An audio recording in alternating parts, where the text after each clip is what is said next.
रहस्यमयी हवेली। बहुत समय पहले एक छोटे से गांव के किनारे एक पुरानी हवेली थी। लोग उसे काली हवेली कहते थे। उस हवेली के बारे में कहा जाता था कि वहाँ रात होते ही अजीब आवाज़ें आती थी, कभी किसी के रोने की तो कभी भारी कदमों की। गांव वाले शाम ढलते ही उस रास्ते से गुजरना बंद कर देते थे। गांव में अर्जुन नाम का एक निडर लड़का रहता था। उसे भूत प्रेतों की बातों पर विश्वास नहीं था। एक दिन उसने अपने दोस्तों से कहा, मैं आज रात उस हवेली में जाकर सच पता करूँगा। दोस्त डर गए। अर्जुन, वहाँ मत जाना, जो भी गया वापस नहीं आया। लेकिन अर्जुन नहीं माना। रात होते ही वह एक लालटेन और टॉर्च लेकर हवेली की ओर निकल पड़ा। हवेली का बड़ा लोहे का दरवाजा अपने आप चर की आवाज़ के साथ खुल गया। अंदर हर तरफ धूल और जाले थे।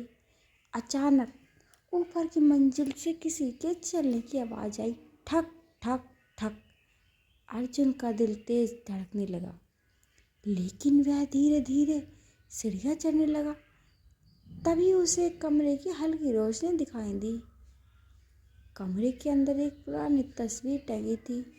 तस्वीर में एक आदमी और उसकी छोटी बेटी थी।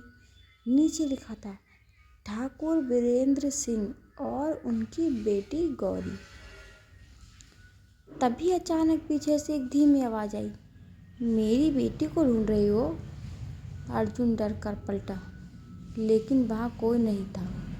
हवा बहुत ठंडी हो गई थी। अचानक कमरे का दरवाज़ा जोर से बंद हो गया। धड़म। अर्जुन घबरा गया। तभी उसे कमरे के कोने में एक छोटी डायरी मिली। डायरी में लिखा था कि कई साल पहले हवेली में आग लगी थी और ठाकुर की बेटी गौरी गायब हो गई थी। तब से ठाकुर की आत्मा अपनी बेटी को खोज रही थी। अर्जुन ने पूरी हवेली में खोज शुरू की। तहखानों में उसे एक छोटा बंद कमरा मिला। दरवाज़ा खोलते ही अंदर गौरी की पुरानी गुड़िया और कुछ हड्डियाँ पड़ी थी। अर्जुन समझ गया कि गौरी वहाँ फंस गई थी। उसने अगले दिन गांव वालों को सब बताया। गांव के पंडित ने पूरे रीति रिवाज से गौरी की आत्मा की शांति के लिए पूजा करवाई। उस रात पहली बार हवेली में कोई आवाज़ नहीं आई, लेकिन